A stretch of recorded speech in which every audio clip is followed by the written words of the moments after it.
अम्मा जी ने सालन बनाया आलू गोभी का ते बन गया। ते ना दूसरा कि ਅਸੀਂ ਮਗਰਬ ਦੀ ਅਜ਼ਾਨ ਤੋਂ ਪਹਿਲੇ ਸਾलन ਬਣਾਉਣਾ ਸਟਾਰਟ ਕੀਤਾ ਵਾ। ਅੰਮਾ ਜੀ ਫੂਕਾਂ ਮਾਰ ਮਾਰ ਥੱਕ ਗਏ, ਥਾਪੀਆਂ ਨੂੰ ਅੱਗ ਹੀ ਨਹੀਂ ਛੇਤੀ ਲੱਗਦੀ ਸੀਗੀ।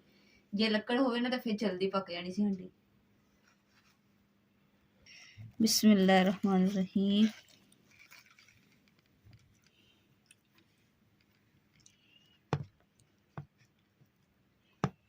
बिस्मिल्लाहिर्रहमानिर्रहीम।